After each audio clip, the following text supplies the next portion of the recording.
Electric field lines. अब ये electric field lines इस सरफेस से लिंक करती हैं, क्लोज सरफेस से। तो जब इलेक्ट्रिक फील्ड लाइंस किसी सरफेस से लिंक होती हैं, उस क्वांटिटी को हम लोग बोलते हैं electric flux.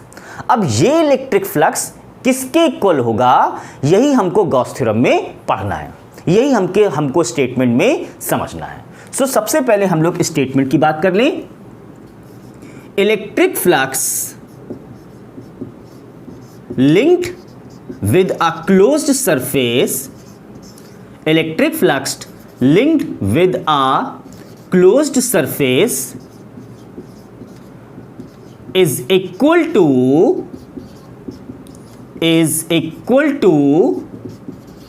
1 upon epsilon naught times the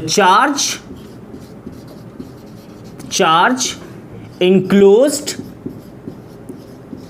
by this surface।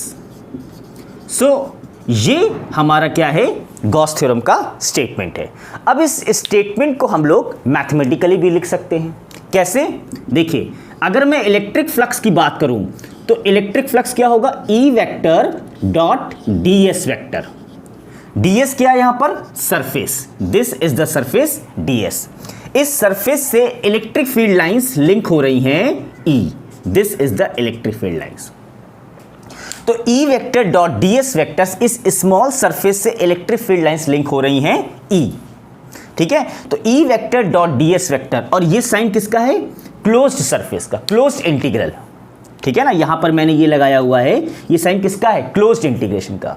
So this electric flux is equal to 1 upon epsilon naught times the charge enclosed by this surface।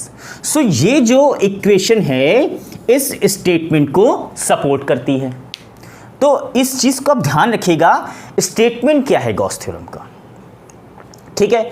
अब हम लोग गॉस थ्योरम को पढ़ने जा रहे हैं, स्टडी करने जा रहे हैं, तो उसकी कुछ और इंपॉर्टेंट बातें भी हमें पता होनी चाहिए। क्या कि गॉस थ्योरम में सबसे पहला पॉइंट, गॉस थ्योरम में जो भी चार्ज हम कंसीडर कर रहे हैं वो सारा का सारा चार्ज कहां होना चाहिए, क्लोज सरफेस के अंदर। गॉस थ्योरम किसके लिए ट्रू है, तो क्लोज सरफेस के लिए ट्रू है। तो ये जो कुछ इंपॉर्टेंट पॉइंट है गॉस थ्योरम के, उसको हम कुछ पॉइंट्स में नोट कर लेते हैं। तो आई होप ये स्टेटमेंट तो आपको समझ में आ गया होगा। अब हम लोग नेक्स्ट स्टडी करते हैं कुछ प्रॉपर्टीज गॉस थ्योरम की, वो हम लोग स्टडी कर लेते हैं, ठीक है। चलिए, प्रॉपर्टीज ऑफ गॉस थ्योरम, ध्यान से समझिएगा सभी लोग। Properties of Gauss theorem. देखिए, नंबर 1, हम पॉइंट्स में इसको आंसर देंगे आपको कि जो भी हमको चार्ज कंसीडर करना है वो सारा का सारा चार्ज कहां कंसीडर करना है, क्लोज सरफेस के अंदर, ठीक है। तो और दूसरा पॉइंट मैंने क्या बताया था कि गॉस थ्योरम किसके लिए ट्रू है, क्लोज सरफेस के लिए, ठीक है। तो मैं लिख लेता हूं, Gauss theorem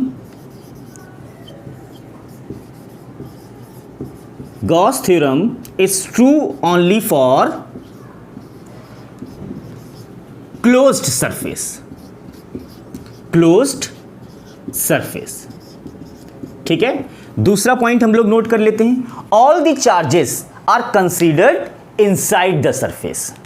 all the charges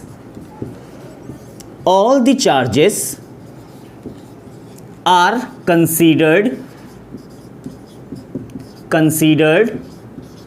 inside the closed surface, ठीक है। तो इस दो पॉइंट को ध्यान रखिएगा, बहुत इंपॉर्टेंट पॉइंट है कि गॉस थ्योरम किसके लिए वैलिड है, क्लोज सरफेस के लिए। और हमें सारा का सारा गॉस थ्योरम में जो चार्ज हम कंसीडर कर रहे हैं वो कहां कंसीडर करना है, क्लोज सरफेस के अंदर। थर्ड पॉइंट लिख लेते हैं इसी पॉइंट को सपोर्ट करते हुए, charges outside make the flux. देखिए, मैं आपको यहां समझाता हूं, ये क्लोज सरफेस है, ठीक है ना। हमने यहां पर एक चार्ज को कंसीडर किया प्लस क्यू, ठीक है, अंदर कंसीडर किया Q और ये 2Q, ठीक है।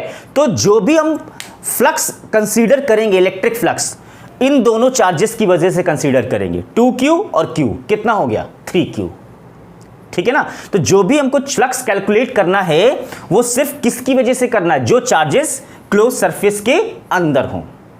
क्या ये चार्ज फ्लक्स नहीं बना रहा है? हाँ बना रहा है, लेकिन हमको ये चार्ज आउटसाइड चार्ज वाला, आउटसाइड जो चार्ज है उसको कंसीडर नहीं करना है। क्यों? क्योंकि इसकी वजह से जो फ्लक्स बनेगा वो जीरो होगा। अब कहोगे सर कैसे? देखिए ये प्लस Q है, तो यहां से इलेक्ट्रिक फील्ड लाइंस निकलेंगी और यहां से इलेक्ट्रिक फील्ड लाइंस इस तरह से एंटर होंगी और यहां से निकल जाएंगी। तो incoming is equal to outgoing. तो नेट फ्लक्स बच्चों कितना हुआ? 0, ठीक है। तो इस बात को आप ध्यान रखिएगा, यहां से ये एंटर हो रही है और यहां से ये निकल रही है। कहां से, कौन से चार्ज से इलेक्ट्रिक फील्ड लाइंस निकलती हैं? पॉजिटिव से निकलती हैं और टर्मिनेट किधर होती हैं? निगेटिव। तो जरूर यहां पर क्या चार्ज हुआ होगा? निगेटिव। तो इसलिए नेट फ्लक्स इस कंडीशन में क्या बना? 0। किसकी वजह से? जो चार्ज क्लोज सरफेस के बाहर है। तो बच्चों ये ध्यान रखना, जो भी हमें फ्लक्स कंसीडर करना है किसकी वजह से कंसीडर करना है? जो चार्ज क्लोज सरफेस के अंदर है। जो चार्ज बाहर है क्लोज सरफेस के, उसको हमें कंसीडर नहीं करना है फॉर द गॉस थ्योरम, ठीक है। तो इस बात को ध्यान रखिएगा। अब इस पॉइंट को हम लिख लेते हैं। कैसे? Outside charge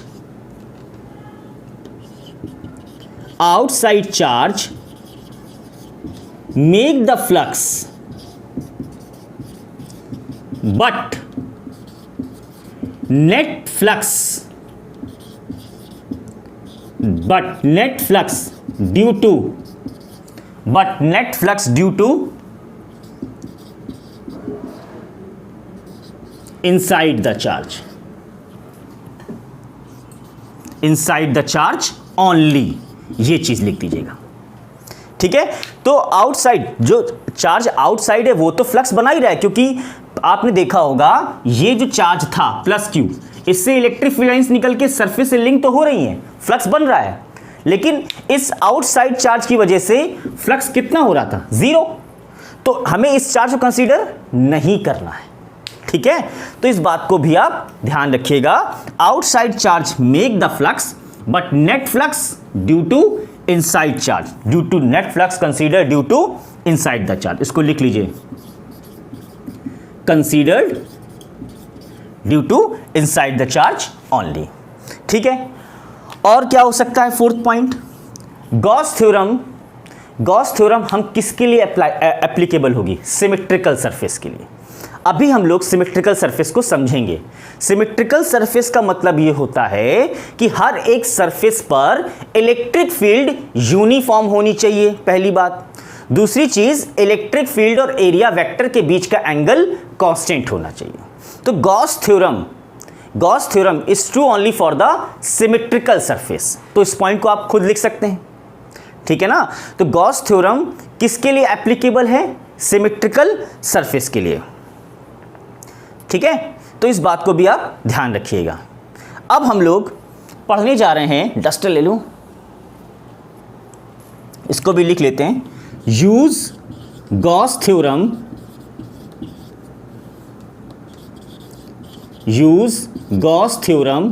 with symmetrical surface.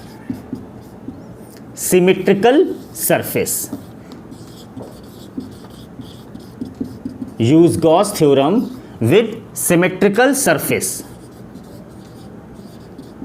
for calculating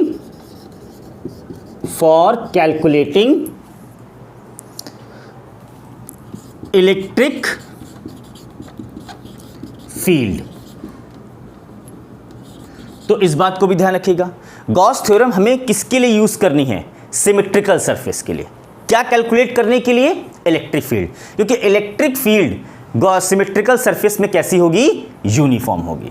तो ये कुछ बातें हैं जो कि आपको गॉस थ्योरम के लिए याद रखनी है, क्योंकि हम आगे चल के अभी गॉस थ्योरम की एप्लीकेशंस को पढ़ेंगे, तो ये सारी बातें हमें पता होनी चाहिए, ठीक है, तो कुछ कुछ इंपॉर्टेंट पॉइंट, गॉस थ्योरम किसके लिए वैलिड है? क्लोज सरफेस के लिए। गॉस थ्योरम में सारा का सारा चार्ज कहाँ कंसीडर करना है? क्लोज सरफेस में। हमें गॉस थ्योरम में नेट फ्लक्स किसकी वजह से लेना है? जो चार्ज क्लोज सरफेस के अंदर हो।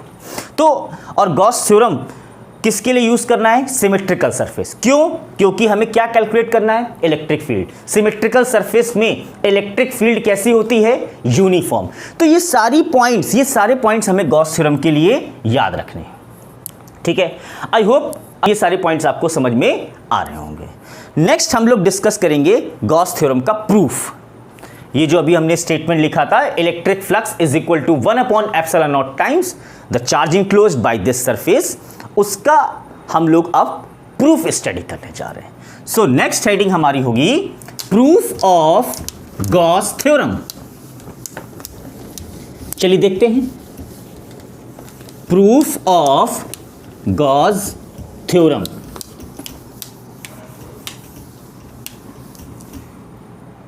ठीक है, गॉस थ्योरम का मैथमेटिकली नोटेशन क्या था? E vector dot ds vector is equal to 1/ε0 times the charge enclosed by this surface. इसको अब हमें क्या करना है? प्रूफ करना है। ये बहुत इंपॉर्टेंट है, गॉस थ्योरम का प्रूफ एग्जाम में पूछ लेते हैं, इंपॉर्टेंट है। तो इसके लिए हमें एक इमेजिनरी सरफेस कंसीडर करनी पड़ेगी। देखिए, सबसे पहले एक प्लस क्यू चार्ज, मैं यहां पे फिगर बना रहा हूं, ठीक है, this is the plus Q charge, और इसके लिए हमें क्या कंसीडर करना पड़ेगा? एक imaginary surface. This is the imaginary surface, और इस इमेजिनरी सरफेस में हमने एक प्लस क्यू चार्ज को कंसीडर किया। ठीक है, this is the imaginary surface, spherical surface. अब ये प्लस क्यू चार्ज से इलेक्ट्रिक फील्ड लाइंस निकलती हैं। ये इलेक्ट्रिक फील्ड लाइंस इस सरफेस से लिंक होंगी। ठीक है, ये देखिए, this is the electric field lines link होती है, इमेजिनरी सरफेस है ये। ठीक है ना। अब इलेक्ट्रिक फ्लक्स हम क्या करेंगे? एक छोटा सा सरफेस कंसीडर कर लेंगे। इसको मैं अभी रफ कर देता हूं क्योंकि हमको यही प्रूफ करना है। स्मॉल सरफेस कंसीडर करेंगे, this is the very small surface. इस स्मॉल सरफेस का नाम रख देंगे हम लोग ds। ठीक है ना। इस ds सरफेस से electric field lines E, this is the electric field lines E। इसको मैं इस तरह से बना देता हूं, small surface ds। Consider a small surface ds। ठीक है ना। इस ds सरफेस से electric field lines E link करेंगी। तो स्मॉल फ्लक्स पहले हम लिख लेते हैं, consider an imaginary surface, consider an imaginary surface of radius r, इसको रेडियस r मान लीजिए, ऑफ रेडियस r। ठीक है, इतनी चीज लिखने के बाद फिर हम लिखेंगे small flux linked with a closed surface, small flux linked with a surface ds लिख दीजिए, closed surface ds, closed surface ds। ठीक है, तो कितना फ्लक्स होगा? हम इसको लिख सकते हैं E vector dot ds vector. ठीक है, this is the electric flux. अब हमको ये मालूम है कि ये E vector dot ds vector ये स्मॉल फ्लक्स है, that is the d phi. इसको मैं इस तरह से लिख दूं, d phi is equal to E vector dot ds vector, this is the small flux. ठीक है, इस स्मॉल सरफेस से electric field lines E link कर रही है, स्मॉल सरफेस से ds से E। तो फ्लक्स कितना हुआ? स्मॉल फ्लक्स कितना हुआ? d phi is equal to E vector dot ds vector. अब इसी छोटे छोटे ds से मिल करके ही तो ये पूरी सरफेस बनी है, कंप्लीट सरफेस। सो हम लोग क्या करेंगे? इसका इंटीग्रेशन करेंगे। लेकिन उससे पहले एक चीज हम और देख लेते हैं कि E और ds के बीच का एंगल कितना है। क्योंकि जब आप इसका एक्सपेंशन करोगे तो E d s, dot product है E d s cos theta, that is d phi is equal to E d s cos theta.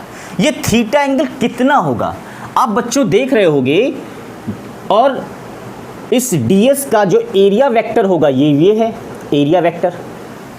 तो E वेक्टर और ds के बीच में कितना एंगल लग रहा है आपको देखने में, दोनों पैरेलल हैं। E और एरिया वेक्टर के बीच का एंगल कितना होगा, 0 होगा। किसी भी कंडीशन में देख लीजिए आप, this is the E, this is the ds, और इस सरफेस का एरिया वेक्टर ये है। तो इलेक्ट्रिक फील्ड और एरिया वेक्टर के बीच में एंगल यहां पर कितना है, 0। देखिए आप खुद देखिए, this is the electric field और इस सरफेस का ये एरिया वेक्टर है। तो इलेक्ट्रिक फील्ड और एरिया वेक्टर के बीच का एंगल कितना है, यहां पर 0 होगा। ठीक है, सो यहां पर E d s cos 0, cos 0 की वैल्यू कितनी, 1। So E into d s into 1, ये हमारा आ गया डी फाई। ठीक है ना। अब हमको कंप्लीट फ्लक्स कैलकुलेट करना है, तो छोटे छोटे ds को हम क्या करेंगे, आपस में ऐड करेंगे। और मैथमेटिक्स में ऐड करने का मतलब होता है इंटीग्रेशन। स्मॉल ds को ऐड करेंगे। देखिए इस ds से भी इलेक्ट्रिक फील्ड एरिया वेक्टर, ये भी ds, ये भी ds, सारे ds को ऐड करने का मतलब होता है इंटीग्रेशन। ठीक है ना। तो हमें सब फ्लक्स कैलकुलेट करेंगे, सारे फ्लक्स को कैलकुलेट करने के लिए क्या करना पड़ेगा, integration d phi. D phi is equal to E integration into d s. ठीक है, अब मैं इसको यहां कर देता हूं। सो इलेक्ट्रिक फील्ड हर जगह क्या रहेगी, सेम रहेगी। हर जगह इलेक्ट्रिक फील्ड कैसी होगी, कांस्टेंट होगी। तो इलेक्ट्रिक फील्ड हम इंटीग्रेशन से बाहर ले लेंगे, क्या बचेगा इसके अंदर, डी एस। ठीक है, नेक्स्ट अब देखिए बेटा ds क्या है, सारे ds को जब ऐड कर रहे हैं, इसका इंटीग्रेशन कर रहे हैं, ds is the surface area of the sphere. और स्फीयर का सरफेस एरिया क्या होता है, अगर रेडियस r है तो 4 pi r square, 4 pi r square. ठीक है, सो अब E की वैल्यू पुट करिए। इलेक्ट्रिक फील्ड हम जानते हैं due to the point charge, formula क्या होता है, 1/4 pi epsilon naught Q upon R square, ये इलेक्ट्रिक फील्ड, और into 4 pi are square. So 4 pi से 4 पाई क्या हो गया, कैंसल। आर स्क्वायर से आर स्क्वायर क्या हो गया, कैंसल। तो क्या बचा हमारे पास बच्चों, Q अपॉन एप्सिलॉन नॉट। और ये किसके इक्वल था, इंटीग्रेशन डी फाई। जब डी फाई का इंटीग्रेशन करेंगे तो क्या मिलेगा हमको बच्चों, फाई। तो देखिए यही तो स्टेटमेंट है, electric flux is equal to 1/epsilon naught times the charge enclosed by this surface. This is the Gauss theorem. This is the Gauss theorem. तो ये गॉस थ्योरम का प्रूफ हो गया। बहुत टफ नहीं है। गॉस थ्योरम के प्रूफ के लिए हमको एक इमेजिनरी सरफेस को कंसीडर करना है। इमेजिनरी सरफेस की रेडियस है यहाँ पर r। फिर यहाँ पर हमें फ्लक्स कैलकुलेट करना है स्मॉल सरफेस के लिए, ds सरफेस के लिए। ds सरफेस के लिए स्मॉल फ्लक्स होगा d phi. D phi is equal to E dot d s. हमने इसका एक्सपेंशन किया, डॉट प्रोडक्ट था to E d s cos theta. Theta किसके बीच का एंगल, इलेक्ट्रिक फील्ड और एरिया वेक्टर। इस पर्टिकुलर कंडीशन के लिए यहाँ पर एंगल है 0, so d s cos 0। Cos 0 की वैल्यू होती है 1। फिर हमको कंप्लीट फ्लक्स कैलकुलेट करना था होल सरफेस के लिए, तो हमने क्या कर दिया, इंटीग्रेशन, क्योंकि मैथमेटिक्स में ऐड करने का मतलब होता है इंटीग्रेशन। ठीक है, फिर इलेक्ट्रिक फील्ड का फॉर्मूला पुट कर दिया और हमने इस तरह से गॉस थ्योरम को प्रूफ कर लिया। तो आई होप ये चीज़ अब आपको समझ में आ गई होगी। ठीक है, अब इसके बाद हम लोग कुछ और इम्पॉर्टेंट चीज़ पढ़ेंगे, एप्लीकेशंस ऑफ गॉस थ्योरम। ठीक है, applications of Gauss theorem. Gauss theorem की एप्लीकेशन को हम लोग कल स्टडी करेंगे। ठीक है, उसमें हम लोग क्या क्या पढ़ने वाले हैं, electric field due to point charge, electric field due to line charge, electric field due to sheet charge, electric field due to volumetric distribution of charge.